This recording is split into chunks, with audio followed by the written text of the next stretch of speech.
بسم اللہ الحمدللہ والصلاۃ والسلام علی رسول اللہ وعلی آلہ و اصحابہ اجمعین اما بعد رب اشرح لی صدری ویسر لی امری واحلل عقدۃ من لسانی یفقہوا قولی۔ السلام علیکم ورحمۃ اللہ وبرکاتہ۔ آج میں آپ کے ساتھ ایک آیا شیئر کروں گی جو کہ میری one of the most favourite آیا ہے قرآن سے، اور اس آیا کو میں نے بہت ہی شروع میں پڑھا تھا جب میں نے قرآن کا ترجمہ سیکھنا اسٹارٹ کیا تھا اس ٹائم پہ، اور یہ اتنی زیادہ ہوپ دلاتی ہے ہر اس انسان کو جو کہ پریشان ہے اپنی زندگی میں کسی نہ کسی وجہ سے، اور ایک ٹائم کے بعد دعا مانگتے مانگتے لگنے لگتا ہے کہ شاید میری دعائیں قبول ہی نہیں ہو رہی ہیں، شاید عرش تک پہنچ ہی نہیں رہی ہیں۔ تو ہر انسان کے لیے اس میں بہت ہی زیادہ امید ہے اور ہوپ ہے کہ اپنے دعاؤں پہ ڈٹے رہیے اور کبھی بھی گیو اپ مت کریے۔ آپ کے حالات کوئی جانے نہ جانے، لیکن آپ کا رب جانتا ہے۔ آپ کتنی شدت سے اپنی دعاؤں کو مانگ رہے ہیں وہ صرف اس کو پتہ ہے، کسی کو نہیں پتہ ہے، ٹھیک ہے؟ اور انشاءاللہ جب وقت صحیح آئے گا تو اللہ تعالیٰ آپ کی دعاؤں میں بھی اثر ڈالیں گے اور آپ کی دعاؤں کو ضرور قبول کریں گے۔ دیکھیے، دعا جو ہوتی ہے یہ ایک ون ون سچویشن ہوتی ہے۔ مومن کا ایک بہت بڑا ہتھیار ہے دعا کرنا۔ جب ہم لوگ اس دنیا میں آئے بھی نہیں تھے اور کروڑوں سال پہلے جب اللہ تعالیٰ نے قلم کو پیدا کیا، آپ جانتے ہوں گے کہ سب سے پہلی چیز جو اللہ تعالیٰ نے پیدا کی وہ قلم تھی، اور جب قلم سے کہا کہ لکھ، تو اس نے کہا قلم نے کہ اے میرے رب میں کیا لکھوں؟ تو اللہ تعالیٰ نے اس ٹائم فرمایا کہ آدم علیہ السلام سے لے کے جو آخری انسان اب اس دنیا میں آنے والا ہے سب کی تقدیر لکھ ڈال۔ تو پھر اس قلم سے ہر انسان کی تقدیر اسی وقت لکھ دی گئی ہے، اور جب ہم اس دنیا میں بھی نہیں آئے تھے اس کے بھی بہت سال پہلے، کروڑوں صدیوں سال پہلے ہماری تقدیر لکھی جا چکی ہے۔ تو دعا جو ہوتی ہے یہ آپ کے ہاتھ میں ایک ہتھیار کی طرح دیا گیا ہے، مومن کا ہتھیار ہے دعا، جس سے آپ اپنی تقدیر کو چینج کر سکتے ہیں۔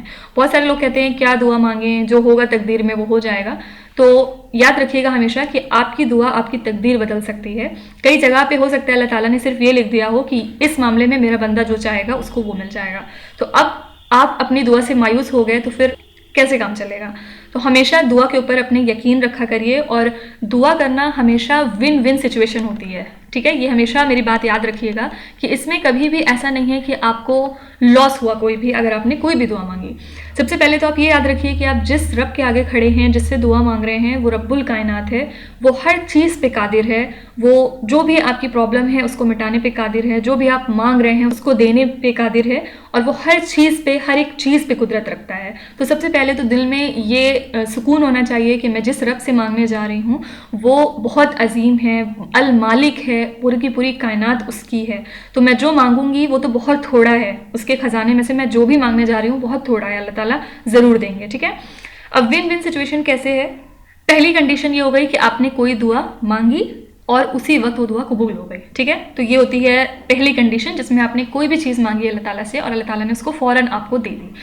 سیکنڈ کنڈیشن یہ ہوتی ہے کہ آپ نے کوئی چیز مانگی اللہ تعالیٰ سے، لیکن بدلے میں اللہ تعالیٰ نے وہ آپ کو نہیں دیا جو آپ مانگ رہے تھے، لیکن ہاں اس سے بہتر کچھ اور دے دیا کچھ ٹائم کے بعد آپ نے اس کو فیل کیا کہ ہاں جو میں مانگ رہا تھا وہ صحیح نہیں تھا، شاید جو اب مجھے ملا ہے وہ میرے لیے زیادہ بہتر ہے، ٹھیک ہے؟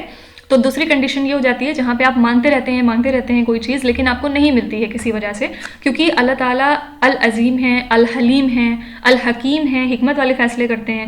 اگر آپ کے حق میں کوئی چیز ٹھیک نہیں ہے تو اللہ تعالیٰ اس کو ڈیلے کرتے ہیں کبھی کبھی کہ یہ چیز ٹھیک نہیں ہے، میں بعد میں کچھ اور چیز دے کے اس دعا کو پوری کر دوں گا، ٹھیک ہے؟ تو کئی بار ہوتا ہے کہ آپ کچھ مانگ رہے ہیں، نہیں ملا آپ کو، لیکن بدلے میں پھر آپ کو اس سے بہتر کچھ مل گیا۔ تیسری کنڈیشن یہ ہوتی ہے کہ آپ نے کوئی دعا مانگی لیکن آپ کی دعا قبول نہیں ہوئی، ٹھیک ہے؟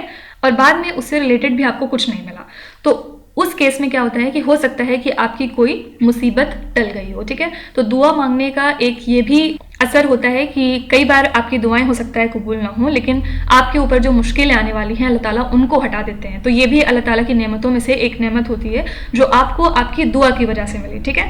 اور چوتھی جو کنڈیشن ہے کہ بہت ہی زیادہ فیوریٹ ہے میری، اللہ تعالیٰ ہم سب کو اس کنڈیشن میں رہنے کے لیے صبر دے۔ اور اس میں کیا ہوتا ہے کہ آپ نے کوئی چیز اللہ تعالیٰ سے مانگی اور اللہ تعالیٰ نے وہ چیز آپ کو نہیں دی، ٹھیک ہے؟ بعد میں بھی آپ کو کچھ نہیں دیا، اس کے بدلے آپ کو کچھ نظر ہی نہیں آیا کہ اس کے بدلے مجھے کچھ بھی ملا۔ جیسے سپوز آپ نے کوئی دعا مانگی، اس کے بدلے وہ چیز تو ملی نہیں، اس کے علاوہ آپ کے اوپر جو پرابلم تھی وہ بھی آ گئی، اور اس کے علاوہ جو اور سبسٹیٹیوٹ تھے یا جو اور چیزیں اللہ تعالیٰ دے سکتے تھے وہ بھی اللہ تعالیٰ نے روک لیا، نہیں دیا۔ تو ان لوگوں کا آپ مقام اس حدیث سے سمجھ سکتے ہیں کہ نبی صلی اللہ علیہ وسلم نے کہا تھا ایک بار کہ جب جنتیوں کے فیصلے ہو جائیں گے، جب حساب کتاب ہو چکا ہوگا، جنت اور جہنمی الگ ہو جائیں گے، تو میں اپنی امت کو لے کے جنت میں جا رہا ہوں گا. تو اس ٹائم پہ میں دیکھوں گا کہ جیسے ایک لیڈر سب سے آگے ہوتا ہے، رائٹ، تو نبی صلی اللہ علیہ وسلم سب سے آگے ہوں گے اور ان کے پیچھے ان کے پوری امت فالوورس ہوگی جو جنت میں جا رہی ہوگی. اس ٹائم پہ نبی صلی اللہ علیہ وسلم دیکھیں گے کہ کچھ ایسے لوگ ہیں جو نبی صلی اللہ علیہ وسلم کے آگے بھی جنت میں جا رہے ہیں، وہ ان سے بھی آگے کھڑے ہیں جنت میں جانے کے لیے. تو نبی صلی اللہ علیہ وسلم حیران ہو کے پوچھیں گے کہ تم کون سے لوگ ہو جو مجھ سے بھی پہلے جا رہے ہو؟ میں لیڈر ہوں، مجھے پہلے جانا چاہیے.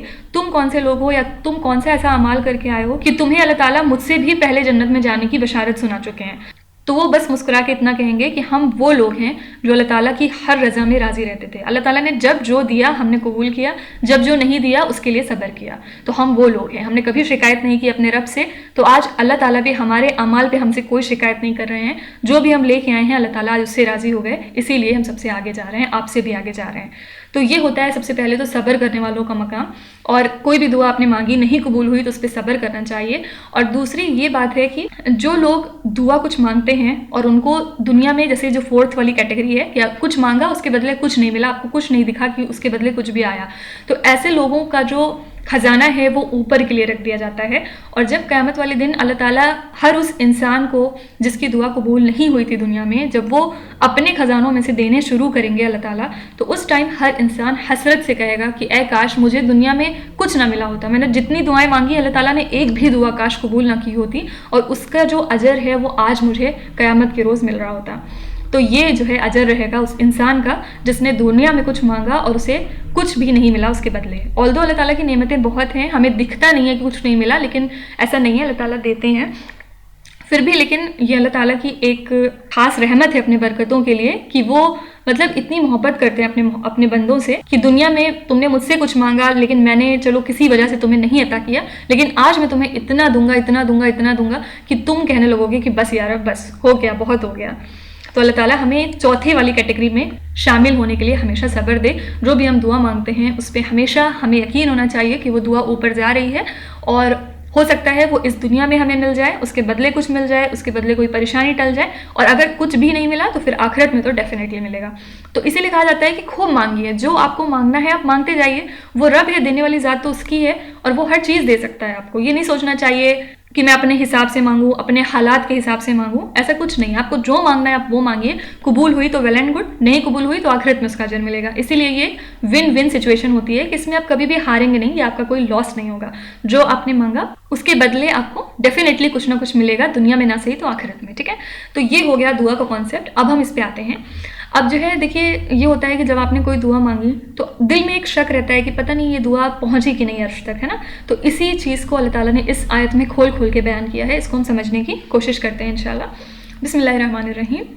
وَإِذَا، اور جب. دیکھیے قرآن شریف میں جہاں کہیں بھی وا آئے گا اس کا مطلب ہوتا ہے اینڈ، اور. ٹھیک ہے، اسی طرح اگر کہیں پہ الف اور واو آتا ہے تو اس کا مطلب ہوتا ہے یا. ٹھیک ہے، آپشنل، مطلب جیسے اور کہتے ہیں ہم لوگ انگلش میں. تو وَإِذَا، اور جب، سالکا، سوال کریں، عبادی، میرے بندے آپ سے، انی، میرے بارے میں. یہاں پہ کیا کہہ رہے ہیں؟ مطلب یہاں اللہ تعالیٰ نبی صلی اللہ علیہ وسلم سے فرما رہے ہیں کہ وَإِذَا، اور جب بھی کبھی، سالکا، آپ سے سوال کریں گے، عبادی، میرے بندے، انی، میرے بارے میں، کہ میں کہاں رہتا ہوں یا میں کون ہوں یا میں ان کی دعا کب سنوں گا، تو آپ کیا کہیے گا؟ فَإِنِّي قریب، تو میں ان کے بہت زیادہ قریب ہوں. وَإِذَا سَأَلَكَ، اور جب کبھی سوال کریں، عبادی، میرے بندے، انی، میرے بارے میں آپ سے، فَإِنِّي قریب، تو آپ بتا دیجیے گا کہ میں ان کے بہت ہی زیادہ قریب ہوں. یہ آیت کتنی زیادہ ہوپ فل ہے. آئی وش کہ میں آپ کو ایکسپلین کر پاؤں اس کی جو گہرائی ہے اس کو، کہ اللہ تعالیٰ نے یہ نہیں کہا کہ جب میرا بندہ مجھے پکارے گا وضو کی حالت میں تب میں اس کی بات سنوں گا. یہ نہیں کہا کہ جب میرا بندہ مسجد میں جائے گا صرف میں تب اس کی بات سنوں گا. یہ بھی نہیں کہا کہ جب وہ نیک ہو جائے گا، جب وہ نماز پڑھنے لگے گا تب میں اس کی بات سنوں گا. اللہ تعالیٰ نے کہا جب بھی کبھی وہ مجھے پکارے گا، جب بھی کبھی وہ میرا نام لے گا، جب بھی کبھی میرے بارے میں سوال کرے گا، فَإِنِّي قریب، تو میں اس کے بہت ہی قریب ہوں، بے شک میں اس کے بہت قریب ہوں. پھر آگے اللہ تعالیٰ نے فرمایا اجیبو، میں جواب دیتا ہوں، دعوت الداعی، ہر پکارنے والے کی پکار کا، اذا دعان، جب بھی کبھی وہ مجھے پکارے. یہ بھی آیت بہت اچھی لگتی ہے مجھے کہ جب بھی کبھی وہ مجھے وہی بات ہے نا کہ آپ وضو میں ہوں نہ ہوں کوئی مطلب نہیں، آپ نماز پہ کھڑے ہوں نہ کھڑے ہوں کوئی بات، آپ زمین کی گہرائیوں میں ہوں یا کہیں بھی ہوں،